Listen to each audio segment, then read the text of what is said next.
Sreeni sir was A huge reason എനിക്ക് cinema എന്ന് പറഞ്ഞ മാധ്യമം ഇഷ്ടപ്പെടാൻ. അതുകൊണ്ട് തന്നെ അദ്ദേഹത്തിനെ എപ്പോൾ കാണുമ്പോഴും ഇപ്പോൾ വീട്ടിൽ പോകുമ്പോഴൊക്കെ ഞാൻ കണ്ടിട്ടുണ്ട്, പോയപ്പോഴൊക്കെ എനിക്ക് അദ്ദേഹത്തിൻ്റെ ആ വലിപ്പം ഭയങ്കരമായതുകൊണ്ട് എനിക്കൊരിക്കലും ഒന്ന് ഫ്രീ ആയിട്ട് സംസാരിക്കാൻ പറ്റിയിട്ടില്ല. എനിക്ക് അവസരങ്ങൾ ഉണ്ടായിരുന്നു, പക്ഷേ അത് പറ്റിയിട്ടില്ല. എനിക്കൊന്നും എൻ്റെ മക്കൾ പിന്നെ അദ്ദേഹത്തോട് ഫ്രീ ആയിട്ട് വീട്ടിൽ പോകുമ്പോൾ സംസാരിച്ചിട്ടുണ്ട്. അത് കാര്യം അവർക്കറിയില്ലല്ലോ ഇദ്ദേഹം ആരാണ്. അതെ അതെ. പിന്നെ എന്ത് ഈ നമ്മൾ പോയി അവരടുത്തൊക്കെ എന്ത് പറയാൻ, എന്തെങ്കിലുമൊക്കെ വിവരക്കേടായിരിക്കും എന്നുള്ളൊരു ഭയം. വാഴയുടെ കഥയൊന്നും എനിക്കറിയില്ല. ഇല്ല. വിപിൻ പിന്നെ ഇടയ്ക്ക് ഇങ്ങനെ ഇരിക്കുമ്പം ഇതാണ് ഞാൻ ഇന്റർവെല്ലിൽ ഉദ്ദേശിക്കുന്നത് അങ്ങനെ കേട്ടുള്ള പരിചയം. സർവ്വമ്മയുടെ കഥയൊക്കെ ഞാൻ ഡബ്ബൊന്നും ഇല്ലായിരുന്നു, പടം കണ്ടപ്പോഴും. അത്രേ ഉള്ളൂ. ഇത് ധ്യാനിന്റെ ഇൻഫ്ലുവൻസ് ആണോ? ഞാൻ പറയുന്നത് ഞാൻ പണ്ടോട്ട് അങ്ങനെ മലർവാടിയും തട്ടവും പിന്നെ ഇത് നിർബന്ധിച്ച് പിടിച്ച് കേൾപ്പിച്ചുകൊണ്ട് കേട്ടു. അതിനൊന്നും പറയാൻ പറ്റില്ല. വടക്കൻ സെൽഫി എനിക്ക് കഥയൊന്നും അറിയില്ല, ജസ്റ്റ് കഥ അറിയായിരുന്നു. ബെസ്റ്റ് വാഴ നിങ്ങളിൽ അപ്പൊ ആരായിരിക്കും? ഞാൻ എന്നെ പറയാം, സമാധാനമായില്ലേ? അജു, നിങ്ങളുടെ ഗാംഗിൽ ആരായിരിക്കും അജു? ധ്യാൻ. അവൻ തന്നെ പറയില്ല, അവൻ്റെ അച്ഛൻ പറഞ്ഞിട്ടുള്ളത്. കഴിഞ്ഞ ദിവസം വീട്ടിൽ വന്ന് ഇരിക്കുക, അപ്പം രാത്രി 12 മണി എന്തോ ആയി. ഞാൻ എന്തോ അൺഹെൽത്തി ആയിട്ടുള്ള എന്തോ ചിപ്സ് തിന്നുക, ഇവൻ എന്തോ കുൽഫി ഓർഡർ ചെയ്തിട്ട് തിന്നുക. അപ്പം എന്നോട് ഇവൻ മനസ്സാതെ കുൽഫി കഴിക്കുന്നില്ല. ഞാൻ പറഞ്ഞു എനിക്കിഷ്ടമില്ല സദാ. അപ്പോൾ ഞാൻ ചോദിച്ചു ഹെൽത്തി ആണോ? പിന്നെ രാത്രി 12 മണിക്ക്. സിനിമ സ്വപ്നം കാണുന്നവർക്ക് ചാവറ ഫിലിം സ്കൂൾ, കൊച്ചി. അങ്ങനെ വാഴയുടെ ഒരു ഫസ്റ്റ് സക്സസ് ഞങ്ങൾ എല്ലാവരും ആഘോഷിച്ചതാണ്. അപ്പൊ അതിനെക്കാട്ടിലും ഭയങ്കര രീതിയിൽ സക്സസ് ആക്കും ഈ 2, അല്ലേ? അപ്പൊ നിങ്ങൾക്ക് എല്ലാവർക്കും സ്വാഗതം. ഇതിന്റെ കൂടെ എന്താണ് അജിക്കുട്ട, സോറി അജുവിന്റെ പേര് പറഞ്ഞതേ എന്റെ ഫോണിൽ വാഴയില് നമ്മൾ കണ്ടില്ല ഫസ്റ്റ് ഇതിൽ വന്നപ്പോ. 2 അതിൽ നമ്മൾ ബേസിലിനെയൊക്കെ കണ്ടിരുന്നു. പക്ഷെ ഈ പ്രാവശ്യം വാഴ 2-ൽ ഞാൻ ഇതുവരെ ടീച്ചറൊന്നും കണ്ടപ്പോ ബേസിലിനെ കണ്ടിട്ടില്ല. ഈ പ്രാവശ്യം ഞങ്ങൾക്കൊരു ഇതാണോ, സസ്പെൻസ് ആണോ, എന്താണ് അജു? ഒരു ക്യാരക്ടറാണ് ഈ പ്രാവശ്യം. ത്രൂ ഔട്ട് ഉണ്ടോ? ഇല്ലില്ല, ഒരു 3-4 ദിവസമുള്ള ഷൂട്ടുള്ളായിരുന്നു. ഇവരുടെ സ്കൂൾ കാലഘട്ടങ്ങളുണ്ടല്ലോ, അപ്പൊ അതിൽ വരുന്നൊരു ടീച്ചറാണ്. ഈ വിശേഷങ്ങൾ ഫുൾ ഇവർക്കാണ്, ഇവരാണ് പറയേണ്ടത്. ആണല്ലേ? അത് ശരി, നിങ്ങളുടെ അടുത്തേക്ക് എത്താം. യെസ് ഹാഷിർ, വാഴയുടെ സമയത്ത് അസീസിക്കൻ സിജോ പറയുന്നൊരു കാര്യം ഉണ്ടായിരുന്നു. ഹാഷിറിന്റെ ഫോളോവേഴ്സ് മാത്രമേ, കാരണം ഏറ്റവും കൂടുതൽ കമന്റ്സ് വന്നുകൊണ്ടിരുന്നത് ഹാഷിറിനെ കുറിച്ച് ഓരോന്നും പറഞ്ഞുകൊണ്ട് ഒരുപാട് മെസ്സേജസ് വരുന്നുണ്ടായിരുന്നു. അപ്പോൾ ഇവന്റെ ഫോളോവേഴ്സ് മാത്രം മതി, വാഴ സൂപ്പർ ഹിറ്റ് ആവുന്നൊക്കെയായിരുന്നു അവർ പറഞ്ഞിരുന്നത്. അപ്പൊ അവിടെ നിന്നുകൊണ്ട് അന്ന് അവിടെ അവരുടെയൊക്കെ ഇടയിൽ ചുറ്റിപ്പറ്റി ചെറിയ ചെറിയ റോളുകളൊക്കെ ചെയ്ത് നിന്ന് ഹാഷിർ ഇന്നിപ്പം മെയിൻ ലീഡ് ആയിക്കൊണ്ട് വാഴ 2-ലേക്ക് വരുമ്പോൾ ഹൗ ഡു യു ഫീൽ? ഇപ്പോൾ എന്താ സന്തോഷം, എങ്ങനെയാണ്? ആ ഒരു പെട്ടെന്നല്ല, പയ്യാണ്. അതായത് കാണുന്നവർക്ക് ചിലപ്പോൾ നമ്മൾ പെട്ടെന്ന് വന്നു എന്നൊരു ഇത് വരും. പക്ഷെ നമ്മൾ ആ വീഡിയോ ചെയ്ത് ഈ ഒരു സ്റ്റേജ് എത്തിയപ്പോൾ ഒരുപാട് സമയം എടുത്തു. അങ്ങനെ ആ ഒരു ഫസ്റ്റ് പാർട്ട് ഉള്ളതുകൊണ്ടാണ് ഇപ്പോൾ സെക്കൻഡ് പാർട്ട് വന്ന കാര്യം. അതിൽ നമ്മൾ ചെറിയ ലീഡ് വന്നു, ആൾക്കാർക്ക് അത്ര ആക്സെപ്റ്റൻസ് ഉണ്ടെന്ന് കണ്ടുകൊണ്ട് നമുക്ക് ഈ സെക്കൻഡ് പാർട്ട് കിട്ടി. അതിൽ ഈ ലീഡ് ചെയ്യാൻ പറ്റിയ വളരെ സന്തോഷം. എനിക്ക് മാത്രമല്ല, നമുക്ക് 4 പേർക്കും ആ ഒരു സന്തോഷമാണ്. പിന്നെ എല്ലാതരം ഓഡിയൻസും കയറണം പടത്തിന്. ഒരു ഓഡിയൻസ് മാത്രം പറ്റില്ല. അപ്പം നമ്മളെ അറിയാത്തവരും അറിയാവുന്നവരും എല്ലാവരും പടത്തിന് വരണം. അതുകൊണ്ടാണ് നമ്മൾ ഈ പ്രൊമോഷൻ തന്നെ നമ്മൾ അറിയാത്ത ആൾക്കാരിലേക്ക് നമ്മൾ എത്തണം. അതായത് അവരറിയണം. വീട്ടിലെ ചില അമ്മമാർക്കായാലും അച്ഛന്മാർക്കായിരിക്കും നമ്മളറിയില്ലായിരിക്കും കറക്റ്റ്. അപ്പൊ അവരെ പരിചയപ്പെടുത്താനും കൂടെയാണ് നമ്മൾ ഈ ഒരു പരിപാടി. ഞാനുമുണ്ട്, ഞങ്ങളുണ്ട് ഈ സിനിമയിൽ, അല്ലേ? എല്ലാരും ഈ സിനിമയിലോട്ട് ഞങ്ങള് ക്ഷണിക്കുന്നു. ഇപ്പൊ നിങ്ങളെല്ലാരും അതിനകത്ത് ഒതുങ്ങി നിന്നപ്പോൾ ഈ പ്രാവശ്യം വാഴ 2-ലേക്ക് വന്നപ്പോൾ നിങ്ങളിലൂടെയാണ് ഇതിന്റെ കഥ പറയുന്നത്, അല്ലെ? നിങ്ങളാണ് ഇതിന്റെ ഹൈലൈറ്റ് ചെയ്ത് നിൽക്കുന്നത്. മറ്റവരൊക്കെ എത്രത്തോളം ഉണ്ട്, അവരൊക്കെ ശരിക്കും പ്രോമിനന്റ് ആയിട്ട് തന്നെ ഉണ്ടോ, അതൊക്കെ ഞങ്ങള് ഡീറ്റെയിൽ ആയിട്ടുള്ളതെല്ലാം നമ്മൾ സിനിമയിലൂടെ കാണാം. പക്ഷെ എന്നാലും നിങ്ങൾ 4 പേരും തന്നെയാണോ ഈ കഥ കൊണ്ടുപോകുന്നത്? നിങ്ങളിലൂടെ പോകുന്ന ഒരു കഥയായിരിക്കും 2 എന്ന് പറയുന്നത്. അതെ, നമ്മളിലൂടെയാണ് ആണോ കഥ പോണത്? അന്നത്തെ ആ വാഴ കണ്ടപ്പോൾ പൊതുവെ പറയില്ല, അജു ഒക്കെ കേട്ടിട്ടുണ്ടാവില്ലേ, വാഴ ഇതിന് പകരം ഒരു വാഴ വെക്കുന്നതായിരുന്നു യൂഷ്വൽ കോളേജ് എല്ലാരും തന്നെ പറയുന്ന ഒരു ഡയലോഗ് ആണല്ലേ. പക്ഷെ ആ സിനിമ അങ്ങനെ പറയോ? ആണോ? ആരാ പറഞ്ഞിരിക്കുന്നത്? പഠിപ്പിച്ചവരൊക്കെ പറഞ്ഞിട്ടുണ്ട്. ആണോ?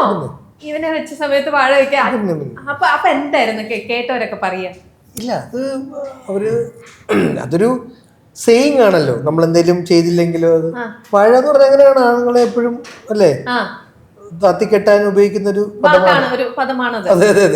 അതല്ല, അത് ഭയങ്കര കഴിവുള്ള ഒരു കൂട്ടമാണ് എന്ന് തെളിയിച്ചു തന്നൊരു സിനിമയാണ് വാഴ. അപ്പൊ അത് ചെറിയ കാര്യമല്ല. ആ സിനിമ ഒരു മലയാളത്തിലെ തന്നെ എണ്ണം പറഞ്ഞ മികച്ച സിനിമകൾ പറഞ്ഞാണ്, പ്രത്യേകിച്ച് ഈ ന്യൂ ജനറേഷൻ കാലഘട്ടത്തിൽ. അതിലെല്ലാ തരം ഇമോഷൻസും ഉണ്ടായിരുന്നു. ഇപ്പോഴത്തെ ജെൻസിക്ക് കണക്ട് ആവുന്നതും ഉണ്ടായിരുന്നു, മില്ലേനിയൽസിന് കണക്ട് ആവുന്നുണ്ടായിരുന്നു, അതിന് മുകളിലോട്ടുള്ളവർക്കും കണക്ട് ആവുന്നതുണ്ട്. ഇമോഷൻസ് ആണെങ്കിലും ഒക്കെ, പാട്ടുകളാണെങ്കിലും ഏബനാനയുണ്ട്, മകനെയുണ്ട്. ഇത് തന്നെയാണ് വാഴ 2 മുന്നോട്ട് വെക്കുന്ന ആശയം. ഇപ്പോഴത്തെ ജെൻസി യുവാക്കളുടെ ജീവിതത്തിൻ്റെ ഒരു നേർക്കാഴ്ചയാണ്. ഒരു എന്താ ജേർണി ഓഫ് ലൈഫ് ഉണ്ട് അവരുടെ. അതോടൊപ്പം തന്നെ ഇമോഷൻസ്, കുടുംബം, സുഹൃത്തുക്കൾ. അതാണല്ലോ biopic of A billion brothers എന്ന് പറഞ്ഞേക്കുന്നത്. അത് ഞാൻ നേരത്തെ ബോയ്സ് ആയിരുന്നു വാഴയിൽ എന്നാണ് എൻ്റെ വിശ്വാസം അല്ലേ. Biopic of A billion boys ആയിരുന്നു വാഴയിൽ അല്ലേ. ഈ പ്രാവശ്യം അത് ബ്രദേഴ്സ് ആയി അല്ലേ. അപ്പോൾ അതൊരു വലിയ ഡിഫറൻസ് ആണ്, വലിയ ഡിഫറൻസ് ആണ്. ശ്രദ്ധിക്കണം, മുദ്ര ശ്രദ്ധിക്കണം. അപ്പോൾ അത് ബിപിൻ ഇങ്ങനെയൊക്കെ ചെറിയ ഹിന്റ് ഇടും, പക്ഷെ അതിൽ അദ്ദേഹം പറയാൻ പോകുന്ന ഈ സട്ടിലായിട്ടാണെങ്കിലും പറയാൻ പോണ ഇമോഷൻസിന് നല്ല എന്താ പറയുക ഗ്രാവിറ്റി ഉണ്ടാവും. നമുക്ക് കണ്ടിറങ്ങുമ്പം പൂർണ്ണമായും ഒരു മനസ്സിന് ചെറിയ ഒരു വേദനയും തന്ന് ചിരിപ്പിക്കുകയും എന്നാൽ ഒരു വേദനയും തന്ന് എത്തിക്കുന്ന ഒരു സിനിമയായിരിക്കും വാഴ കണ്ടു കഴിഞ്ഞപ്പോൾ അന്നത്തെ അതിൽ ഞാൻ എപ്പോഴും വെച്ചത് സാധാരണ ക്ലൈമാക്സ് എൻഡ് ചെയ്യുമ്പോൾ ഹാപ്പി എൻഡിങ്ങിലല്ലേ സിനിമയിലായിരിക്കും. അപ്പൊ അവരത് ചെയ്തു വാഴത്തോട്ടം വെച്ച് അത് സക്സസ്ഫുൾ ആവും എന്നൊക്കെ വിചാരിച്ചിരുന്നപ്പോൾ അവിടെ ഫ്ലോപ്പ് ആയി. അപ്പൊ വാഴ 2 വരുമ്പോൾ ഞാൻ വിചാരിച്ചു അവര് വീണ്ടും ഇതൊക്കെയായി പ്രമാണികളെ സക്സസ്ഫുൾ ആയി ലൈഫിൽ കാണിക്കുന്നതായിരിക്കും വാഴ 2 എന്ന്. പക്ഷെ വീണ്ടും അതല്ല, വേറെ കുറച്ച് ആൾക്കാരുടെ കഥകളിലൂടെയാണ് പോണത്. പക്ഷെ അതിന് തൊട്ട് മുമ്പേ അജു ഇപ്പൊ പറഞ്ഞൊരു കാര്യമുണ്ട്. അജുവിനെ കുറിച്ചും പലരും പറഞ്ഞു വന്നിട്ടുണ്ട്, ഇവനെ വെക്കുന്നതിന് വാഴ വെക്കാന്നുള്ള രീതിയിൽ ഇത് പറഞ്ഞിട്ടുണ്ട്. മനസ്സിലായി. പക്ഷെ അങ്ങനെ കേൾക്കുമ്പോ അജു ഞാൻ ചോദിച്ചോട്ടെ, അജുവിന് അത് ഭയങ്കരമായിട്ട് അത് ഫീൽ ചെയ്തിരുന്നു അങ്ങനെ മറ്റുള്ളവർ പറയുമ്പോ? എനിക്ക് എന്നെ കുറ്റം പറയുന്നത് ഭയങ്കര സന്തോഷമുള്ള കാര്യമാണ്. മോട്ടിവേറ്റഡ് ആവോ, കുറച്ചും കൂടെ എനിക്ക് വാശി കയറും? അങ്ങനൊന്നുമില്ല. എനിക്ക് എന്നെ കുറ്റം പറയാൻ കാണുമ്പോൾ എനിക്ക് ഭയങ്കര സന്തോഷം വരും, ഒരു ഹാപ്പിനെസ്. അപ്പൊ ഞാൻ 2-3 കള്ളത്തരങ്ങളും കൂടെ പറഞ്ഞു കൊടുക്കും. ഒരു പെഗ് അടിച്ചുള്ളൂ ചോദിക്കുമ്പോ ഞാൻ അവർക്ക് ദേഷ്യം വഴക്ക് പറഞ്ഞ് ഞാൻ പറയും ഒരു 5 എണ്ണം അടിച്ചെന്ന് പറയും. വെറുതെ ഒരു സന്തോഷം.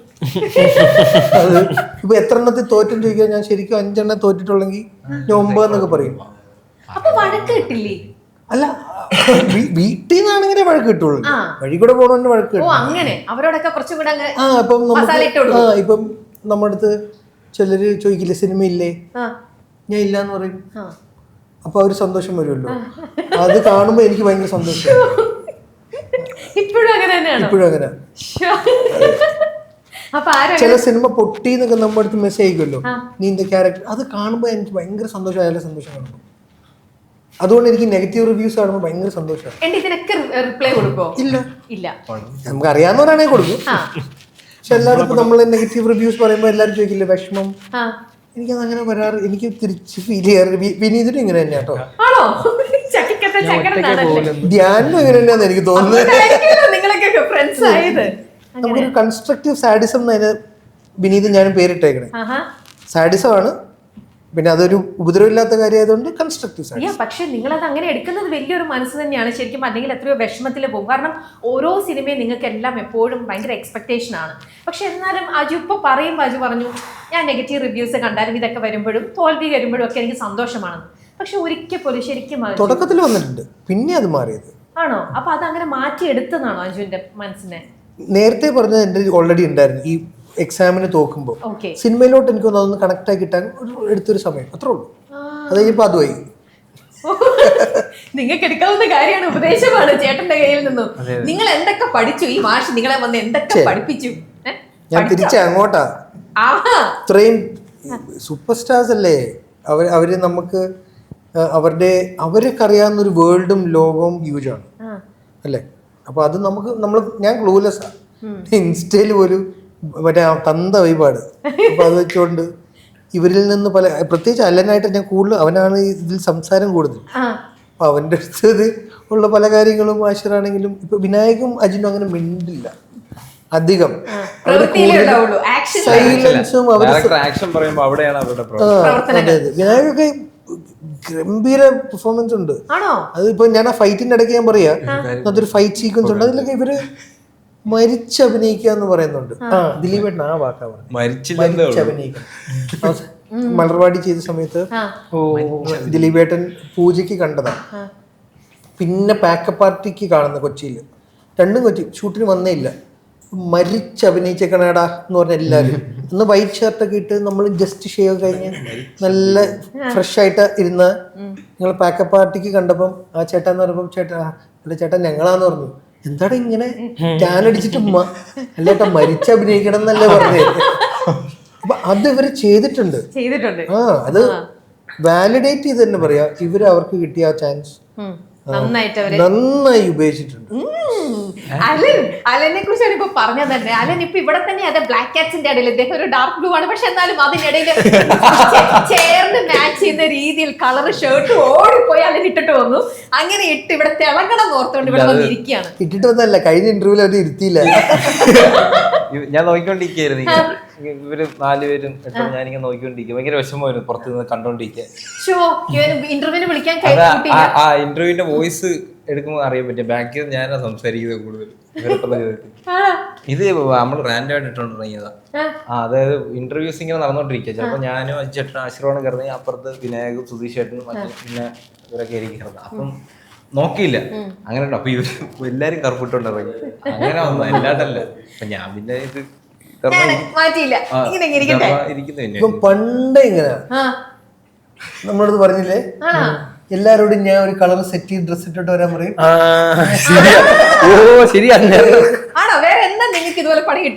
ഇല്ല അങ്ങനല്ല, സ്കൂളിൽ പഠിക്കുന്ന സമയത്ത് പുള്ളി ഇപ്പൊ നാളെ ഇപ്പൊ ഒരു ഓണം പരിപാടിയാണെങ്കിൽ പുള്ളി എല്ലാരോടും പറയും വെള്ള അല്ലെങ്കിൽ പച്ച ഇട്ടിട്ട് വരാൻ പറയും. എന്നിട്ട് പുള്ളി ചുമന്നിട്ടിട്ട് പോകും.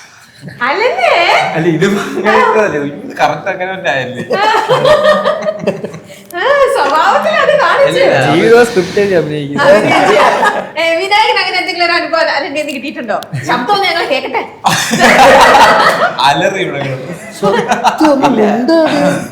അങ്ങനെ അനുഭവമൊന്നുമില്ല. എപ്പോഴും കുറച്ച് ആക്റ്റീവ് ആയിട്ടുള്ള ആളാണ്. നിങ്ങളുടെ കൂടെ എപ്പോഴും വരുന്നതിൽ ഏറ്റവും കൂടുതൽ സംസാരിക്കുന്നത് അലനാണോ? അതെ. ആണോ? കൂടുതൽ ഇങ്ങനെയുള്ള വേദികളിൽ കൂടുതൽ സംസാരിക്കുന്ന അലനാണ്. കിട്ടുന്ന ചാൻസ് കളയില്ല, ഷൈൻ ചെയ്യാൻ നോക്കും. ആണോ? അങ്ങനെ ആണോ? എന്തൊക്കെയാണ് വിശേഷങ്ങൾ? വാഴയുടെ എന്തൊക്കെയാണ് വാഴയെ കുറിച്ച് പറയാനുള്ളത്? അജിന്റെ ക്യാരക്ടറിനെ കുറിച്ച് എന്താ പറയാനുള്ളത്? ക്യാരക്ടറിനെ കുറിച്ച് നമ്മൾ 4 പേരും സുഹൃത്തുക്കളാണ് സിനിമയില്. അപ്പം നല്ലപോലെ ചെയ്യാൻ പറ്റിയെന്നാണ് വിശ്വാസം. പിന്നെ നമ്മൾ 4 പേരും ഉള്ള സീൻസ് ഒക്കെ കുറച്ചുകൂടെ ഈസി ആയിരുന്നു ചെയ്യാൻ. കാരണം ഒരു സിങ്ക് ഉള്ളതുകൊണ്ട് ആ ഒരു ബുദ്ധിമുട്ട് വന്നില്ല. പിന്നെ ഇപ്പൊ അജു ചേട്ടനായാലും ആളുടെ നിന്ന് കുറച്ച് ഇത്ര എക്സ്പീരിയൻസ് ആയിട്ടുള്ള വ്യക്തി ആയതുകൊണ്ട് എന്തൊക്കെ പഠിച്ചത് കേക്കട്ടെ. 4 ദിവസമുള്ളൂ ചേച്ചി. പക്ഷെ അവൻ എന്തൊക്കെയോ ഫുൾ ത്രൂ ഔട്ട് കണ്ട് പഠിച്ചിട്ടുണ്ട്. അവൻ പറഞ്ഞു ചേട്ടന്റെ കയ്യിൽ നിന്ന് ത്രൂ ഔട്ട് ആള് പെട്ടെന്ന് ഒരു സീൻ, അതായത് ഒരു സീൻ കണ്ടാലേ അതിപ്പം ഒരു സ്ക്രിപ്റ്റ് ജസ്റ്റ് വായിച്ചു നോക്കിയിട്ട് പറയും. എന്നെ കൊണ്ട് അത് പറ്റത്തില്ല. ഞാൻ കുറച്ച് കാണാതെയൊക്കെ പഠിച്ച് അങ്ങനെയൊക്കെ ചെയ്യുന്ന ആള് പെട്ടെന്ന് പറയും. ഓക്കെ, പിന്നെ എന്തൊക്കെയാ പഠിച്ചേ? നിങ്ങളുടെ ഒരുമിച്ചുള്ള ഷോട്ടിലല്ലാതെ അജുവിന്റെ തന്നെ ഷോട്ട് ഉള്ളപ്പോഴും അജു എങ്ങനെയാ അത് പെർഫോം ചെയ്യുന്നത്? പിന്നെ ഞാൻ ശ്രദ്ധിച്ചൊരു കാര്യം പറഞ്ഞാൽ ഡബിങ് സമയത്ത് ഞാൻ ആള് ചെയ്തപ്പം അവിടെ ഉണ്ടായിരുന്നു. അപ്പൊ ആ സമയത്ത് ആളിത് എങ്ങനെ മൈന്യൂട്ട് ആയിട്ടുള്ള കാര്യങ്ങളിൽ ആ ഒരു വേരിയേഷൻ മാറും. തിരിച്ചും പറയണം, അവരുടെ ഫസ്റ്റ് ഡബിങ് ആണെങ്കിൽ സത്യസന്ധമായിട്ട് പറയാ വളരെ മോശമായിരുന്നു. അല്ലടാ, കിഡിലമായിരുന്നു. ഒരു കൺസ്ട്രക്ഷൻ സൈറ്റില് ഒരു സംഭവം വലിയ കഥയുണ്ട്. അത് ചെയ്തോണ്ട് അത് കലക്കനായിട്ട് ചെയ്തു. ഞാൻ പറയാ ഫസ്റ്റ് പടമാണോ ഡബ് ചെയ്യണേ? ആണോ? കുറച്ച് ചെയ്തിട്ടുണ്ട്. സൂപ്പറാണ്. അപ്പൊ ഇവർക്കൊക്കെ അജുവിനെ പോലത്തെ ഒരു എക്സ്പീരിയൻസ് ഒക്കെ കിട്ടിക്കഴിയുമ്പോ ഇവരൊക്കെ ഏത് ലെവലിലേക്ക് എത്തും അല്ലേ? 30 പടം കഴിഞ്ഞിട്ടാ ഞാൻ ഡബ് ചെയ്യാം കോൺഫിഡൻസ് വന്ന്. അതാ ഞാൻ പറയാൻ കാര്യം. ഞാൻ ആ ഡബിങ് അജിന്റെ കണ്ടു. കാര്യം അജിന്റെ ഒരു പീസ് എടുത്തിട്ട് തുടങ്ങാന്ന് പറഞ്ഞാൽ ഞാൻ പറഞ്ഞ ഇരുന്ന് കണ്ടപ്പോ അജിൻ 3 ടേക്കിലും വേരിയേഷൻസ് ഉണ്ട്. സൗണ്ട് എഞ്ചിനീയർ ഞാൻ എന്റെ ഡബിങ്ങിന്റെ കഥ പലയിടത്തും റിപ്പീറ്റ് ചെയ്തിട്ടുണ്ട്. സൗണ്ട് എഞ്ചിനീയർ ഓക്കെ പറയാൻ ഞാൻ വെയിറ്റ് ചെയ്യുമായിരുന്നു. ഒന്ന് ഓക്കെ പണ്ടാരം പറഞ്ഞാൽ മതി, ഇതൊന്ന് നിർത്താലോ. അങ്ങനെ റിംഗ് മാസ്റ്ററിന് ദിലീപേട്ടൻ വന്നിട്ട് രാത്രി 10:30 വന്ന് എനിക്കൊരു കറക്ഷൻ പറഞ്ഞപ്പോൾ ഞാൻ വന്നപ്പോൾ ചേട്ടൻ ഡബ് ചെയ്യുന്നു. അങ്ങനെ ഞാൻ നോക്കുമ്പോൾ അദ്ദേഹം ഒരു സീൻ തന്നെ ഇരുന്ന് വീണ്ടും വീണ്ടും വീണ്ടും ഡബ് ചെയ്യുമ്പോൾ ഞാൻ വിചാരിച്ചു, അല്ല ഇത്രയും തിരക്കുള്ള ആൾക്ക് ഇങ്ങനെ കാരണമെങ്കിൽ അതിലെന്തോ കാര്യമുള്ള കാര്യം ഉണ്ടല്ലോ. അപ്പോൾ തൊട്ടാണ് ഞാൻ ഡബിങ്ങിൽ ശ്രദ്ധ വെച്ചു തുടങ്ങി. അപ്പം തന്നെ ഒരു 10-30 സിനിമ ഞാൻ ചെയ്തു. അതൊരു എനിക്ക് ക്ലൂലെസ് ആയിരുന്നു. അതാ ഞാൻ പറഞ്ഞേ, ആ ഡബ്ബിങ് എളുപ്പമല്ല. അവർ ഇച്ചിരി തമാശ ഒന്നും അല്ല, ഇവിടെ ഇമോഷണലി ഒക്കെ വരുന്ന ഒരു സീക്വൻസ് അവർ ചെയ്തുകൊണ്ടിരുന്നു. വെരി ഗുഡായിരുന്നു. അപ്പൊ ഇപ്പം അജു ഇതിനെ എക്സ്പീരിയൻസ് ആ ഒരു പോയിന്റ് വന്നപ്പോൾ തിരിച്ചറിഞ്ഞല്ലോ അതിന്റെ ഇമ്പോർട്ടൻസ് കാര്യങ്ങളും. അതിനുശേഷം ഇപ്പൊ ഡബിങ്ങിനകത്ത് പോകുമ്പോഴത്തേക്ക് അജു നേരത്തെ അതിന് വേണ്ടിയിട്ട് എന്തെങ്കിലും ഒരു പ്രിപ്പറേഷൻ? അതുകൊണ്ട് ഇപ്പൊ ഞാൻ ഒരു സീനുള്ളെങ്കിൽ ഒരു വർഷം ഡബ് ചെയ്യുന്നത് ഞാൻ പറഞ്ഞത് അതുകൊണ്ടാണ്. ആ പടമുണ്ട് ഞങ്ങളുടെ ഓടാതിരുന്ന ഒരു പടം, പേര് പറയുന്നില്ല. ആ സിനിമ ചെറുതായിരുന്നു എൻ്റെ സീൻ, പക്ഷേ റിലീസാവാൻ ഒരു വർഷത്തിന് മേലെ എടുത്തു. ഞാൻ ഇടയ്ക്കിടയ്ക്ക് ബോറടിക്കുമ്പോൾ പോയി ഡബ് ചെയ്യുമായിരുന്നു. ധ്യാൻ അതൊരു ഇന്റർവ്യൂ പറയുന്നുണ്ട്. അപ്പസൻ ഡബ് ചെയ്ത് അവൻ പറയുന്ന വെച്ചാൽ അമിതാഭ് ബച്ചന്റെ സൗണ്ട് വരെ ഞാൻ ഡബ് ചെയ്തത് ബേസ് കൂട്ടിയിട്ട്. ഞാൻ ഇപ്പൊ എൻജോയ് ചെയ്യുന്ന പ്രൊഫസർ, എനിക്ക് ഇഷ്ടമാണ്. ഇപ്പം മടുപ്പില്ല, എൻജോയ് ചെയ്യുന്നുണ്ട്. എനിക്ക് ഇഷ്ടം അത്. ഓക്കെ. നിങ്ങൾ 4 പേരുള്ള ഫ്രണ്ട്ഷിപ്പ്, നിങ്ങൾ അത് എത്ര നാളായി നിങ്ങൾ തുടങ്ങിയിട്ട് ഫ്രണ്ട്ഷിപ്പ്?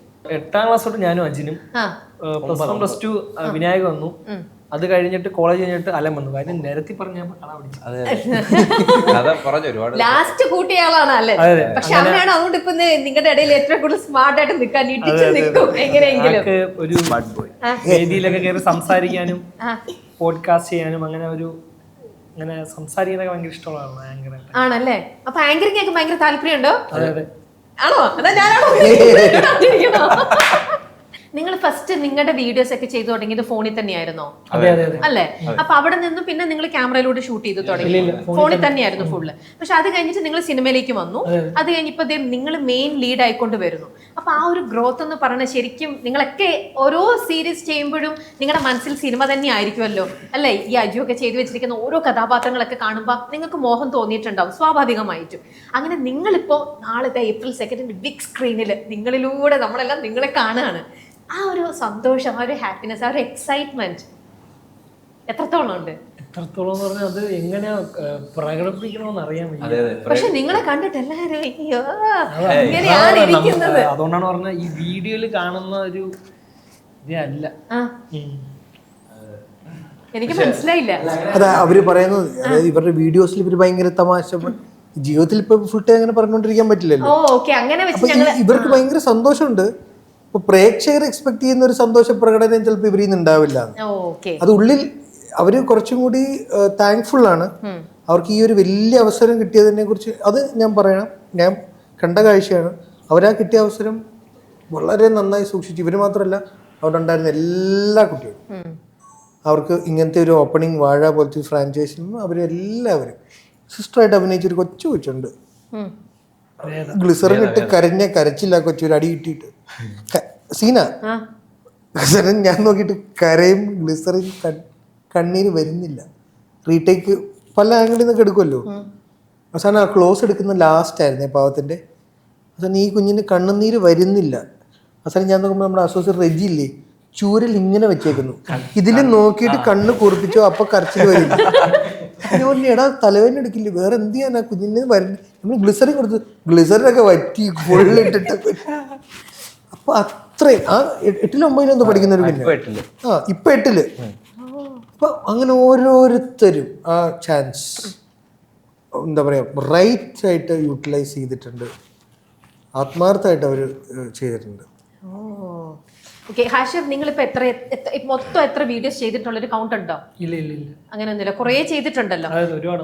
അതിലൊക്കെ ഞങ്ങൾ കാണുമ്പോൾ നിങ്ങൾ എല്ലാവരും ഭയങ്കര, അത് ഒരു പക്ഷെ നിങ്ങളുടെ ആ സീക്വൻസിന് വേണ്ടിയിട്ടായിരിക്കാം ഈ പറഞ്ഞ പോലെ ഭയങ്കര നിങ്ങളെല്ലാം ആക്റ്റീവാണ്. ഇതുപോലെ സൈലന്റ് ബോയ്സ് ആയിട്ടല്ല ഞങ്ങൾ കാണുന്നത്. അപ്പം നിങ്ങൾ ഇത്രയും വീഡിയോസ് ചെയ്ത് നിങ്ങൾക്ക് ഇതിന്റെ സംഭവങ്ങൾ, ഇനി ജെൻസി കിഡ്സ് ഇതൊക്കെ ആയതുകൊണ്ട് നിങ്ങൾക്ക് ഇതിന്റെ സംഭവങ്ങളൊക്കെ കൂടുതൽ അറിയാം. അജു ഇപ്പോൾ പറഞ്ഞു അജുന് ഇതൊക്കെ പഠിച്ചു വരുന്നതേ ഉള്ളൂ. പക്ഷെ അജു കുറേ ഇപ്പം മക്കളും ഒക്കെ ആയിട്ടുള്ളത് ഒരുപാട് ഇപ്പോൾ ഈ സംഭവങ്ങൾ ഇൻസ്റ്റയിൽ ഇങ്ങനെ ഇടുന്നുണ്ട്. എന്ത് രസമാണ് അത് ഓരോന്നും കാണാനായിട്ട്. അപ്പം നിങ്ങൾ ഒബ്വിയസ്ലി സെറ്റിലൊക്കെ ഒരുമിച്ചിരിക്കുമ്പോഴൊക്കെ ഇത് കാണുമ്പം അജു ചേട്ടന് നിങ്ങൾ എന്തെങ്കിലും അങ്ങോട്ട് ടിപ്പ് പറഞ്ഞു കൊടുത്തിട്ടുണ്ടോ? അജുചേട്ടാ ഇങ്ങനെ ഇടണം, ഇന്ന സമയത്ത് ഇടണം, അല്ലെ ഈ ആംഗിളിൽ എടുക്കണം, ഇന്ന കണ്ടന്റ് എടുക്കണം? മെയിൻ കാര്യം എന്ന് വെച്ചാൽ ആള് അത്ര ദിവസം ഉണ്ടായിരുന്നുള്ളൂ. പല രീതിയിൽ മാറി മാറി നിൽക്കുക. പിന്നെ കാണുന്ന കുറച്ചായിരിക്കും. അപ്പോൾ നമ്മൾ നല്ല രീതിക്ക് സംസാരിക്കും. അങ്ങനെ ഇടയ്ക്ക് അലൻ്റെ അടുത്ത് എന്തോ ഒരു ചെറിയ ഡൗട്ട്, എന്തോ വീഡിയോ ഇടുന്ന സംബന്ധിച്ചെന്തോ ചോദിച്ചു. അങ്ങനെ അവൻ ക്ലിയർ ചെയ്ത് കൊടുത്തു. അതൊക്കെയുള്ളൂ. അല്ലാതെ ആള് വലയുടെ പ്രൊമോ ആ സമയത്ത് ഗുണകരമായോ അജു? ഇവർക്കാണ് ഫസ്റ്റ് വല്ലയുടെ നമ്മൾ ഇറക്കിയ ടീസർ പുറത്ത് കാണിച്ചേക്കുന്നത്. ഒന്ന് അൽഫോൺസ് പുത്രനും, പിന്നെ ഒന്ന് ഇവർക്ക് 4 പേരെ ഞാൻ കാണിച്ചു. ഓ നമ്മളന്ന് രാത്രി കാണും. കാരവാനിൽ വെച്ചിട്ട്. കാര്യം വേറെ ഒന്നുമല്ല, ഇവരുടെ ഒരു പൾസ് എന്ന് പറയുന്നത് വളരെ ഇമ്പോർട്ടൻ്റ് ആണ്. അതുകൊണ്ടാണ് ഞാൻ ഇവരോട് കാണിച്ചത്. അജു ഒരു ഇന്റർവ്യൂവിൽ പറയുന്നുണ്ട്, എൻ്റെ മക്കളെ ഞാൻ അങ്ങനെ അത്ര പെട്ടെന്നൊന്നും അങ്ങനെ ഫേമസ് ആക്കില്ല, അവർ കഷ്ടപ്പെട്ട് വേണം ഫേമസ് ആയിക്കോട്ടെ. അതുകൊണ്ടാണ് വീഡിയോയിൽ വരുന്നപ്പോഴേക്ക് അവരുടെ ഫേസ് ഒന്നും അധികം സൂം ഇൻ ചെയ്തൊന്നും കാണിക്കുന്നില്ല, അവർ ബാക്കിൽ നിന്നുള്ളതൊക്കെയാണ്. അറിഞ്ഞുകൊണ്ടാണോ എന്റെ ചെലവിൽ എങ്ങനെ ഞാൻ ഫേമസ് ആവാനിടുന്ന വീഡിയോ അല്ലേ? എന്തൊരു ദുഷ്ടൻ അച്ഛനാണെന്ന് നോക്കിക്കേ. മക്കള് കംപ്ലൈന്റ് ചെയ്തിട്ടില്ല, എന്താ അച്ഛൻ ഞങ്ങളുടെ ഇടാത്ത? ഇല്ല, അവർക്ക് അങ്ങനെയുള്ളൊരു പ്രായം മേ ബി ആയിട്ടില്ലായിരിക്കും. ഇതിൽ നിന്നൊക്കെ ഒരു ഗുണമുണ്ടെന്നൊന്നും അവർക്ക് ഇപ്പൊ ചിലപ്പോ അറിയില്ലായിരിക്കും. അങ്ങനെ അറിഞ്ഞാലും ഞാൻ കൊടുക്കൂല. ഞങ്ങൾ ഒരുപാട് കരയിക്കുന്ന ഒരു മൂവിയും കൂടിയാണ് വാഴ 2. ഇതിനകത്തും ഒരുപാട് ഇമോഷണൽ കണ്ടന്റ് ഉണ്ടെന്ന് അജു പറഞ്ഞു. പക്ഷെ വാഴയിൽ നമ്മൾ ഒരുപാട് നമുക്ക് ഇടയ്ക്ക് നമ്മൾ ശരിക്കും കരച്ചിൽ വരുമല്ലോ, അത്തരത്തിലുള്ളതും ഇതിലും ഉണ്ടോ? അത്രയും ഇമോഷണലിലൂടെ പോകുന്നുണ്ടോ? സീക്വൻസ് ഉണ്ട്, കോമഡി സീക്വൻസ് ഉണ്ട്, പിന്നെ ഇമോഷണലി ആണ് പടം അതെ പോകുന്നത്. ഓക്കെ, ഇതിന്റെ ഒരു എൻഡിങ് ഹാപ്പി എൻഡിങ് ആണോ? അത് മാത്രം ഒന്ന് പറയാം. ചേച്ചി അത് മാത്രം പറയാം. അത് കാണണം. കണ്ടപ്പോ ഹാപ്പി എൻഡിങ് അവിടെ ആഗ്രഹിച്ചിട്ട് അത് കിട്ടിയില്ല. അപ്പൊ അത് പടം നമുക്ക് ഏപ്രിൽ 2 കാണാം, വ്യക്തമായ ഒരു ധാരണ കിട്ടുള്ളൂ. അതെന്താന്നറിയോ ഇവർ ഇത്ര കോൺഫിഡന്റ് ആയിട്ട് പറയണത്? ഇവര് സിനിമ കണ്ടിട്ടില്ല. അതാണ് ആ കോൺഫിഡൻസ്. ഫൈനൽ അടിച്ച് എന്താന്നൊരു ധാരണയില്ല. ഇപ്പൊ അജുവിന് ഇപ്പൊ നമ്മൾ വാഴ ഓൾറെഡി കണ്ടു കഴിഞ്ഞിട്ടാണല്ലോ അജു ഈ ഒരു പ്രൊജക്റ്റ് ആയിട്ട് കമ്മിറ്റഡ് ആവുന്നത്. അപ്പൊ ആ ഒരു വർഷം കഴിഞ്ഞ് വാഴ കണ്ട് 1 വർഷം കഴിഞ്ഞ് ഹിറ്റ്. അപ്പൊ ഓൾറെഡി അത്രയും ടോക്ക് ഓഫ് ദ ടൗൺ ആയ മൂവിയാണ്. അപ്പൊ അതിന്റെ ഒരു അടുത്തൊരു സീക്വൻസ് വന്നപ്പോൾ അതിന്റെ ഒരു ഭാഗമാകാൻ പറ്റി എന്ന് പറഞ്ഞപ്പോൾ തന്നെ ഇതിനകത്ത് വരുന്ന ക്യാരക്ടർ എന്താണ്, എത്രത്തോളം എനിക്ക് എന്റെ ക്യാരക്ടറിന് ഇമ്പോർട്ടൻസ് ഉണ്ട്, അങ്ങനെ നോക്കിയിരുന്നു? അതോ ഇതൊരു നല്ല സക്സസ്ഫുൾ പ്രൊജക്റ്റ് ആയതുകൊണ്ട് ജസ്റ്റ്? ബിപിൻ ദാസിന്റെ പ്രൊജക്ടുകളിൽ പൊതുവെ ഞാൻ ഇപ്പൊ ഗുരുവായൂരമ്പല നടയിൽ അല്ലെങ്കിൽ ജയഹേ മുത്തുക ഫസ്റ്റ് പടം അതിൽ ഞാൻ ഒരു ഷോട്ടേ ഉള്ളൂ. അപ്പോൾ ബിബിനായിട്ടുള്ളൊരു ബന്ധത്തിൽ അങ്ങനെ ചെയ്യും. പിന്നെ വാഴ എന്ന് പറയുന്ന ഫ്രാഞ്ചൈസ് ഞാൻ നേരത്തെ പറഞ്ഞില്ലേ, എനിക്ക് വളരെ എൻ്റെ ഫേവറേറ്റ് സിനിമകളിൽ ഒരെണ്ണമാണ്. എൻ്റെ മലയാളത്തിൽ ഇറങ്ങി എൻ്റെ ഇഷ്ടപ്പെട്ട സിനിമകളിൽ ഒരെണ്ണമാണ്. അതുകൊണ്ട് എനിക്ക് ഇത് ഒരു രീതിയിലും പിന്നെ ഞാൻ കഥയും കഥാപാത്രമൊന്നും അധികം അങ്ങനെ ചെക്ക് ചെയ്യില്ല. പരിചയമുള്ളവരുത്താണെങ്കിൽ പിന്നെ എത്ര ദിവസം നോക്കിയിട്ട് അങ്ങ് പോകും. കഥ കേൾക്കാറ് പോലും ഇല്ല. വാഴയുടെ കഥയൊന്നും എനിക്കറിയില്ല. ഇല്ല. ബിബിൻ പിന്നെ ഇടയ്ക്ക് ഇങ്ങനെ ഇരിക്കുമ്പം ഇതാണ് ഞാൻ ഇന്റർവെല്ലിൽ ഉദ്ദേശിക്കുന്നത് അങ്ങനെ കേട്ടുള്ള പരിചയമുള്ളൂ. സർവ്വമയുടെ കഥയൊക്കെ ഞാൻ ഡബ്ബിങ് ഇല്ലായിരുന്നു, പടം കണ്ടപ്പോഴാണ് മനസ്സിലായത്. അത് ആ ഫ്രണ്ട്ഷിപ്പിന്റെ പുറത്തായതുകൊണ്ട് ആ ഒരു ട്രസ്റ്റ് ഉണ്ടാവുമല്ലോ, അല്ലെങ്കിൽ ഫ്രണ്ട്സിന് വേണ്ടിയിട്ട് നമ്മൾ ചെയ്തു കൊടുക്കുന്നത്. അല്ലാതെ ഇപ്പൊ പരിചയമില്ലാത്ത ഒരാളുടെ അടുത്താണെങ്കിലും ജസ്റ്റ് ഒരു കഥ കേൾക്കും, എന്റെ കഥാപാത്രം എന്താന്ന് ചോദിക്കും, അത്രേ ഉള്ളൂ. ഇത് ധ്യാനിന്റെ ഇൻഫ്ലുവൻസ് ആണോ? ഞാൻ പറയുന്നത് ഞാൻ പണ്ടോട്ടെ എങ്ങനെ മലർവാടിയും തട്ടവും വിനീത് നിർബന്ധിച്ച് പിടിച്ച് കേൾപ്പിച്ചുകൊണ്ട് കേട്ടു. അതിനെ ഒന്നും പറയാൻ പറ്റില്ലല്ലോ. വടക്കൻ സെൽഫി എനിക്ക് കഥയൊന്നും അറിയില്ല, ജസ്റ്റ് കഥ അറിയാമായിരുന്നു. അപ്പം വെറുതെ നിങ്ങളൊക്കെ ഭയങ്കര good ഫ്രണ്ട്സ് ആയത്. എല്ലാവരുടെ രീതിയും കാര്യങ്ങളും ടേസ്റ്റും എല്ലാം സെയിം ആണല്ലേ? പക്ഷെ അജു അത് ശരിക്കും നല്ലൊരു ഇവരും ഇപ്പൊ കൂടെ അജുവിനെ കേട്ടോണ്ടിരിക്കുകയല്ലേ? അങ്ങനെ ചെയ്യരുത്. അങ്ങനെ ചെയ്യാനാ ചെയ്യുന്നത്. അല്ലെങ്കിൽ ഞാൻ നോക്കുമ്പോഴേ അജുവിനെ കേൾക്കുന്നുണ്ട്. അത് നമുക്ക് വിശ്വാസമുള്ളത് വന്ന് കിട്ടുക എന്നുള്ളതുണ്ട്. ഞാൻ വിശ്വസിക്കുന്നുണ്ട്. എന്റെ ജോലിയല്ല സംവിധാനം, സംവിധായകന്റെ ആണ് സിനിമ. എന്റെ ഉത്തരവാദിത്തം എന്റെ ക്യാരക്ടറുള്ളൂ അല്ലേ? ഞാൻ എല്ലാത്തിലും ഇടപെടേണ്ട ആളല്ലല്ലോ. എന്റെ വരുന്ന സീനുകളല്ലേ എന്റെ ഉത്തരവാദിത്തം എന്നുള്ളൊരു വിശ്വാസം എനിക്ക്. ഓക്കെ, അപ്പൊ അങ്ങനെയാണ് ഞാൻ ചോദിച്ചത്. വിനീതിന്റെ കൂടെയും ധ്യാനിന്റെ കൂടെയും ശ്രീനേട്ടന്റെ കൂടെയും അജു ചെയ്തിട്ടുണ്ട്. ഇവരും മറ്റൊരു രണ്ടുപേരും നമ്മളെന്ന് പറയുമ്പോൾ ഭയങ്കര ഫ്രണ്ട്സ് ആണ്. നിങ്ങളുടെ ഒരു വൈബും കാര്യങ്ങളും. വിനീത് കുറച്ചും കൂടെ വർക്കിന്റെ കാര്യത്തിൽ വരുമ്പോൾ ഒരുപക്ഷെ ചിലപ്പോൾ സീരിയസ് ആയേക്കാം അല്ലേ, ആ ഒരു ഡയറക്ടർ എന്നുള്ളൊരു ആംഗിളിലൂടെ നിൽക്കുമ്പോഴും ഒക്കെ. പിന്നെ ശ്രീനേട്ടന്റെ കൂടെയും അഭിനയിച്ചിട്ടുണ്ട്. അദ്ദേഹത്തിന്റെ 2-3 സിനിമകൾ ചെയ്തിട്ടുണ്ടല്ലോ. അതറിഞ്ഞ അപ്പം മക്കളുമായിട്ട് നല്ല ക്ലോസ് ആയിട്ട് നിൽക്കാണ്. ആ ഒരു കണക്ഷൻ വെച്ച് തന്നെയും അങ്കിളിന്റെ അടുത്തേക്ക് നിൽക്കുമ്പോഴത്തേക്ക് ആ ഒരു അപ്രോച്ച് എങ്ങനെയായിരുന്നു ശ്രീനേട്ടന്റെ കൂടെ അഭിനയിക്കുമ്പോൾ? സാറിൻ്റെ കൂടെ എനിക്ക് എപ്പോഴും ഒരു ബഹുമാനം കൂടുതൽ കാരണമുള്ളൊരു ഡിസ്റ്റൻസിങ് ഉണ്ടായിരുന്നു. കാര്യം ശ്രീനി സാർ ആണ് പ്രൈമറിലി സിനിമ ഇഷ്ടപ്പെടാനുള്ള എൻ്റെ കാരണത്തിൽ ഒരാൾ. പ്രിയൻ സാർ, ശ്രീനി സാറിൻ്റെ സിനിമകൾ, പത്മരാജൻ സാർ. അപ്പോൾ Sreeni sir was A huge reason എനിക്ക് സിനിമ എന്ന് പറഞ്ഞ മാധ്യമം ഇഷ്ടപ്പെടാൻ. അതുകൊണ്ട് തന്നെ അദ്ദേഹത്തിനെ എപ്പോൾ കാണുമ്പോഴും, ഇപ്പോൾ വീട്ടിൽ പോകുമ്പോഴൊക്കെ ഞാൻ കണ്ടിട്ടുണ്ട്, പോയപ്പോഴൊക്കെ എനിക്ക് അദ്ദേഹത്തിൻ്റെ ആ വലിപ്പം ഭയങ്കരമായതുകൊണ്ട് എനിക്കൊരിക്കലും ഒന്ന് ഫ്രീ ആയിട്ട് സംസാരിക്കാൻ പറ്റിയിട്ടില്ല. എനിക്ക് അവസരങ്ങൾ ഉണ്ടായിരുന്നു, പക്ഷെ അത് പറ്റിയിട്ടില്ല. അദ്ദേഹം വളരെ കോടിയലാണ്, ഫ്രീ ആണ്. പക്ഷെ എനിക്ക് എന്തോ എനിക്കൊന്നും എൻ്റെ മക്കൾ പിന്നെ അദ്ദേഹത്തോട് ഫ്രീ ആയിട്ട് വീട്ടിൽ പോകുമ്പോൾ സംസാരിച്ചിട്ടുണ്ട്. ആ, അത് കാര്യം അവർക്കറിയില്ലല്ലോ ഇദ്ദേഹം ആരാണ്. അതെ അതെ അല്ല അത് എൻ്റെ ഒരു വലിപ്പം കൂടുതൽ കാരണം എനിക്ക് സംസാരിച്ചിട്ടുണ്ട്. എന്നാലും ഒന്ന് പലരും ഇടപഴകുന്നതൊക്കെ പറഞ്ഞ് ഇപ്പം എനിക്ക് അവസരം കിട്ടിയിട്ടുണ്ടെങ്കിൽ പിന്നെ ഞാൻ വേണു സാറായിട്ട് അങ്ങനെ ഇടപെട്ടിട്ടുണ്ട്, നെടുവേണു സാറായിട്ട് പിന്നെയും.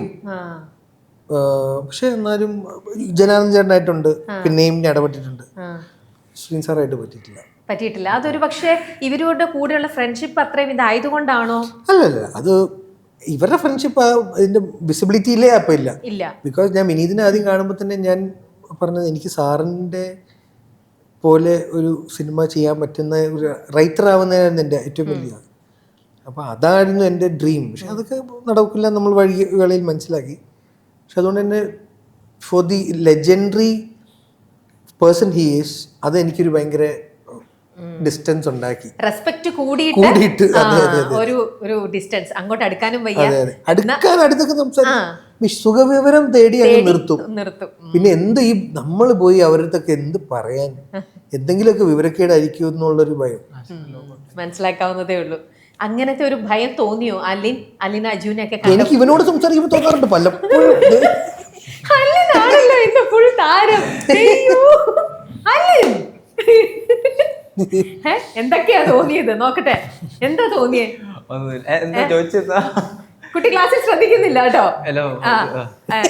എന്താണ് അങ്ങനത്തെ ഒരു ബഹുമാനം കൂടിയിട്ടുള്ള ഒരു അന്തരം അജിച്ചേട്ടനോട് തോന്നിയോ? അയ്യോ, ചേട്ടാ ഒരുപാട് കാര്യങ്ങൾ ഷെയർ ചെയ്യാറുണ്ട്.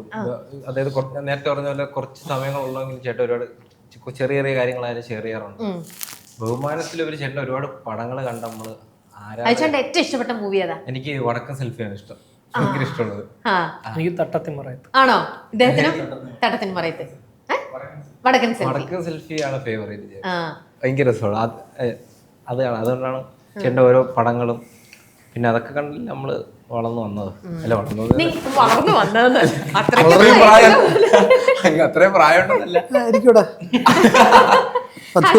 10-13 വർഷമായില്ലേ, 10-12. അതെ, ഞങ്ങൾ പഠിക്കാനും പഠിച്ചോണ്ടിരിക്കാനും ഒരുപാടുണ്ട്. കിട്ടുന്ന ചാൻസ് ഒന്നും കളയണ്ട കേട്ടോ.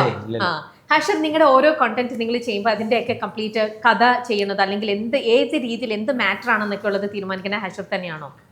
അത് ഓരോരുത്തരുടെ വീഡിയോ അനുസരിച്ചാണ്. എൻ്റെ വീഡിയോയിലാണ് ഞാനാണ് എല്ലാം നോക്കുന്നത്. ഓരോരോ വീഡിയോയിൽ അവർ നോക്കും. പിന്നെ ചെറുതായിട്ട് നമ്മൾ അങ്ങോട്ടും ഇങ്ങോട്ടൊക്കെ മാറ്റിയും തിരിച്ചൊക്കെ ചെയ്യാറുണ്ട്. ഈ ഒരു സിനിമയുടെ പ്രൊജക്ട് വന്നപ്പോൾ നിങ്ങൾ 4 പേരെയും വിളിച്ചില്ലായിരുന്നു എന്നുണ്ടെങ്കിലും നിങ്ങൾ അഭിനയിക്കുമായിരുന്നു അല്ലേ? അല്ലെങ്കിൽ നിങ്ങൾ ചെയ്യുമ്പോൾ അതോ നിങ്ങളുടെ ഉള്ളിൻ്റെ ഒരു ആയിരുന്നു നമുക്കൊരു സിനിമ ചെയ്യുവാണെങ്കിൽ നമ്മൾ 4 പേരും ഉണ്ടാവണം മെയിൻ ലീഡിൽ വരുമ്പോൾ, അങ്ങനെ ഒരു ആഗ്രഹം നിങ്ങളുടെ ഇടയിൽ ഉണ്ടായിരുന്നോ? ചെയ്യുന്നത് നമ്മൾ 4 പേര് ഒരുമിച്ചാണെങ്കിൽ സന്തോഷം. അല്ലാതെയാണ് ഇപ്പൊ ഒരാൾക്കാണ് വരുന്നെങ്കിലും ചെയ്തേ അതങ്ങനെ ഒരിക്കലും അവള് നമ്മുടെ 4 പേരിൽ ആരെങ്കിലും ഒരാൾ പോയാലും ബാക്കി 3 പേർക്ക് അത് പോരാവുന്ന നല്ല ഒരു ഇതുണ്ട്. ഇപ്പൊ ആദ്യം ഇവനാണ് പോണെങ്കിലും അവനിലൂടെ അടുത്ത ഞങ്ങളായിരിക്കും എന്നുള്ള വിശ്വാസം ഉള്ളതുകൊണ്ട് ഇപ്പൊ ആർക്കാദ്യം വരുന്നോ അവർക്ക് ആ ഓപ്പർച്യൂണിറ്റി യൂസ് ചെയ്യാന്നുള്ളതാണ് ഒന്നാമത്തെ കാര്യം. ഓക്കെ, നിങ്ങളിപ്പം ഒത്രയും നാളെ നോക്കുമ്പോൾ അതൊരു ഭയങ്കര ബ്ലെസ്സിങ് അല്ലേ? അവർക്ക് 4 പേർക്ക് ഒരുമിച്ച് ചെയ്യാൻ പറ്റി. അത് അവരുടെ പേരുകളിൽ. ഓ, നിങ്ങളുടെ തന്നെ പേരാണോ ഇതിനകത്തും? ആഹാ, ഓ, അപ്പൊ സിനിമ ഹിറ്റ് ആയി കഴിഞ്ഞാൽ നിങ്ങൾ അങ്ങ് എന്തൊരു റീച്ചിലേക്കായിരിക്കും എത്തുക, പേരും ഒക്കെ. അതെ, അങ്ങനെ തന്നെ പോട്ടെ. പക്ഷെ ഞാൻ ഇപ്പൊ ഇതിനകത്ത് ഒരുപാട് ആൾക്കാരുണ്ട്, വാഴയിൽ യങ്സ്റ്റേഴ്സ് ഒരുപാട് ഗ്രൂപ്പ് ഉണ്ട്. ചിലര് നിങ്ങളെല്ലാവരും നമ്മൾ സ്ക്രീനിൽ കാണുമ്പോൾ നിങ്ങളെല്ലാവരും ബ്യൂട്ടിഫുൾ ആയിട്ട് ചെയ്തിട്ടുണ്ട്, എല്ലാവരും അവരവരുടെ റോള് നന്നായി ചെയ്തിട്ടുണ്ട്. പക്ഷെ നിങ്ങൾക്കറിയാം നിങ്ങളുടെ ഇടയിൽ ഏറ്റവും കൂടുതൽ ഹാർഡ് വർക്കിംഗ് ആയിട്ടുള്ള, ശരിക്കും നമ്മൾ പറയില്ല അവന് നമുക്ക് ആർക്കും കിട്ടില്ലെങ്കിലും അവനൊരു ബെറ്റർ ചാൻസ് കിട്ടണം, അവൻ അതുപോലെ ഹാർഡ് വർക്കിംഗ് ആണ്. അങ്ങനെ നിങ്ങളുടെ ഇടയിലുള്ളത് എല്ലാവരും ഹാർഡ് വർക്കിംഗ് ആണ്. അല്ല, സീരിയസ്ലി കാര്യം ഇത് ഞങ്ങള് വീഡിയോസ് ചെയ്യുന്നത് ഞങ്ങളെ തൊഴിലാണ്. ഇപ്പൊ ഒരാൾ രാവിലെ കുളിച്ചൊരുങ്ങി ഓഫീസിൽ പോയിട്ട് വൈകിട്ട് വീട്ടിൽ വരുന്ന അത് അവരുടെ ജീവിതത്തിന്റെ ഒരു ഭാഗമാണ്. അതുപോലെയാണ് വീഡിയോ ഞങ്ങളുടെ ജീവിതത്തിന്റെ ഒരു ഭാഗമാണ്. അപ്പൊ ഞങ്ങൾ വീഡിയോസ് ചെയ്യുന്നത് നാളെ ഞങ്ങൾക്കൊരു ഓപ്ഷൻസ് വരാൻ വേണ്ടിയിട്ടും കൂടി ആയിട്ടാണ്. പിന്നെ അതായത് സിനിമ കണ്ടിട്ടല്ല, പിന്നീടാണ് സിനിമയ്ക്ക് വേണ്ടിയിട്ട് സിനിമ വന്നു തുടങ്ങി, ഓപ്പർച്യൂണിറ്റി വന്നു തുടങ്ങി. ഇത് ഞങ്ങളുടെ ഒരു തൊഴിലിന്റെ ഭാഗമാണ് ആക്ച്വലി വീഡിയോസ് ചെയ്യുന്നത്. അപ്പൊ ഞങ്ങൾ അതെ ഇഷ്ടപ്പെട്ട് ചെയ്യുന്ന തൊഴിലാണ്. അപ്പൊ ഞങ്ങൾക്ക് അത് ഇൻട്രസ്റ്റിംഗോടെ ഹാപ്പി ആയിട്ട് ഞങ്ങൾക്ക് ഞങ്ങളുടെ സമയം. അപ്പൊ ഇനി നിങ്ങൾ അത് കണ്ടിന്യൂ ചെയ്യും. ഈ സിനിമ ഹിറ്റായി നിങ്ങൾ ഭയങ്കര പോപ്പുലർ ആയാലും നിങ്ങളുടെ കോണ്ടന്റ് അത് ഇനി കണ്ടിന്യൂ ചെയ്യും. തീർച്ചയായിട്ടും. അത് മാത്രമല്ല അതിന്റെ സമയവും കാര്യങ്ങളും നമ്മൾ 4 പേരും ഉള്ള അനുസരിച്ചൊക്കെ മാറി നോക്കും. അപ്പം ഇതിന്റെ ഭാഗമായിട്ട് നമുക്ക് ചിലപ്പം പലപ്പോഴും പഴയ കണക്ക് പറ്റുന്നില്ല. അത് പറ്റിയെന്ന് വരില്ല. കാര്യം സിനിമയ്ക്ക് ഒരിക്കലും അതിൽ നിന്ന് മാറില്ല. അതെ, സിനിമയ്ക്ക് മുന്നേ ഞങ്ങൾക്ക് റീൽസിന്റെ ഒരു ഓഡിയൻസ് ആണ് സിനിമയിലോട്ട് എത്തിയത്. ഇതിന്റെ ഒരു ഓഡിയൻസ് കിടക്കുന്ന ഞങ്ങൾക്ക് വീഡിയോസ് ഇടയ്ക്ക് ചെയ്തു പോകണം എന്നുള്ള. ഓക്കെ, അപ്പൊ ഈ ഒരു ടൈറ്റിലിൽ നിങ്ങൾ ആരാണ് ഏറ്റവും ഇപ്പൊ വാഴ എന്ന് പറയുന്ന ഒരു ഇതില് ബെസ്റ്റ് വാഴ നിങ്ങളിൽ അപ്പൊ ആരായിരിക്കും? അങ്ങനെയൊന്നുമില്ല, വേണം ഞാൻ എന്നെ പറയാം. അല്ല, ആരും അങ്ങോട്ടും ഇങ്ങോട്ടും ആരെയും പറയില്ല. അവിടെ എന്റെ പേര് പറഞ്ഞ് ഞാൻ ആ ട്രോഫി സ്വയം ഏറ്റെടുത്തിരിക്കണമെന്നല്ലേ? അജു, നിങ്ങളുടെ ഗാംഗിൽ ആരായിരിക്കും അജു? അത് തന്നെ പറഞ്ഞു. വിനീത്, ധ്യാൻ, നീരജ്, നിങ്ങളുടെ ഒരു ഗാങ് ഉണ്ടല്ലോ. ധ്യാൻ അവൻ തന്നെ പറയില്ല, അവന്റെ അച്ഛൻ പറഞ്ഞിട്ടുണ്ട്. പക്ഷെ എന്നാൽ ഇപ്പൊ എന്തൊക്കെ അവൻ ഇപ്പൊ കൊലയ്ക്കുന്ന വാഴയായിരുന്നു മാത്രം. അതെ, ഇപ്പോൾ നന്നായിട്ട് കളിക്കുന്ന വാഴയെ മാറിക്കൊണ്ടിരിക്കുന്നു. ഓക്കെ, ഇനി ഇതിനെ ബേസ് ചെയ്ത് ചുമ്മാ ഒരു സെഗ്മെന്റിൽ ഇവിടെ ഒന്ന് ഓടിപ്പോവാണ് കേട്ടോ. ഓക്കെ, നിങ്ങളുടെ കൂടെ അവിടെ ഏറ്റവും പഠിപ്പിച്ച ആരാണെന്ന്? നിങ്ങൾ 4 പേരില്ല എല്ലാരും ഒരേ ലെവലാണോ? അത്ര കൂടുതലില്ല, കുറവില്ല. എന്നാ അജുവിന്റെ അടുത്ത് വെച്ചാൽ അജു നിങ്ങളുടെ ഗാംഗിലെ പറഞ്ഞാൽ മതി. വിനീത്. ഓക്കെ, ഇനി നിങ്ങളുടെ കൂടെ അതിൽ ഉഴപ്പൻ ആരാണ്? അത് 4 പേരോ? 4 സാഹചര്യം അനുസരിച്ച് മാറിക്കൊണ്ടിരിക്കും. എന്നാലും കൂടുതൽ സാഹചര്യങ്ങൾ കിട്ടുന്നവർക്കാ.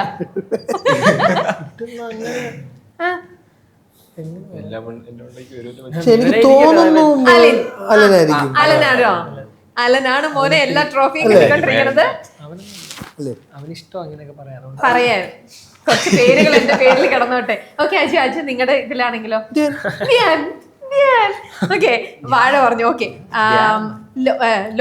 ഒരുപോലെ ആണോ? അതെനിക്ക് തോന്നുന്നുണ്ട്. നിങ്ങളുടെ എല്ലാ ടേസ്റ്റും കാര്യങ്ങളും ഒക്കെ സെയിം ആണ്. ഉഴപ്പും. കഴിഞ്ഞ ദിവസം വീട്ടിൽ വന്നവനെ ഇരിക്കുക, അപ്പം ഒരു കാര്യം നമ്മൾ ചെയ്തപ്പം വൈഫ് പറഞ്ഞൊരു സാധനം പിന്നെ എനിക്ക് ശ്രദ്ധിച്ചാൽ ഭയങ്കര ഒരു ഹ്യൂമറുണ്ട്. ഞങ്ങൾ ജെന്യൂനായിട്ടാണ് ചെയ്ത്. രാത്രി 12 മണി എന്തോ ആയി. അപ്പം ഞാൻ എന്തോ അൺഹെൽത്തി ആയിട്ടുള്ള എന്തോ ചിപ്സ് തിന്നുക. ഇവൻ എന്തോ കുൽഫി ഓർഡർ ചെയ്തിട്ട് തിന്നുക. അപ്പം എന്നോട് ഇവൻ പറഞ്ഞു, സദാ കുൽഫി കഴിക്കുന്നില്ല. ഞാൻ പറഞ്ഞു എനിക്കിഷ്ടമല്ല സദാ. അപ്പം ഞാൻ ചോദിച്ചു ഹെൽത്തി ആണോ? പിന്നെ രാത്രി 12 മണിക്ക്. അപ്പം അത് വളരെ സീരിയസ് ആയിട്ടുള്ള ഞങ്ങളുടെ കോൺവെർസേഷൻ ആയിരുന്നു. പക്ഷെ പുറത്തുനിന്ന് കണ്ടാൽ അത്ര സീരിയസ് ആയിട്ട് തോന്നില്ല. അപ്പൊ ഇതാണൊരു കോൺവെർസേഷൻ നിങ്ങളുടെ ഇടയിൽ നടക്കുന്നത്. നിങ്ങളുടെ ലെവൽ, അതായത് ഒരു വിവരമില്ലായ്മയുടെ ഒരു ഇതില്ലേ. രാത്രി 12 മണിക്ക് കുൽഫി ബെസ്റ്റ് ഹെൽത്തി ആണോ? അതേടാ, ഹെൽത്തി ആണ്. അപ്പൊ മറ്റേ ചിപ്സും കഴിച്ചോണ്ടിരുന്നു പറയാണ്. ഓക്കെ, ലാസ്റ്റ് ഒരു സെഗ്മെന്റ് കൂടെ പെട്ടെന്ന്. ഓക്കെ, ഇനി ഇത് ബാഹുബലി നിങ്ങൾ എല്ലാവരും കണ്ടിട്ടുള്ള മൂവി തന്നെയാണ്. അപ്പൊ ബാഹുബലിയിൽ പ്രഭാസിന്റെ ക്യാരക്ടർ ആയിക്കോട്ടെ, സത്യരാജിന്റെ ആയിക്കോട്ടെ, നമ്മുടെ രമ്യാകൃഷ്ണൻ ചെയ്ത കഥാപാത്രമാണെങ്കിൽ നിങ്ങളൊന്ന് പെട്ടെന്ന് സജസ്റ്റ് ചെയ്യാമോ ആ ഒരു ഇതിലേക്ക്? നമ്മുടെ മലയാളത്തിൽ നിന്നും ആരായിരിക്കും പ്രഭാസിന്റെ പകരം മലയാളത്തിൽ നിന്ന് ഒരാളെ കാസ്റ്റ് ചെയ്യാനാണെങ്കിൽ? പൃഥ്വിരാജ്. ഓക്കെ, സത്യരാജിന്റെ ക്യാരക്ടറോ?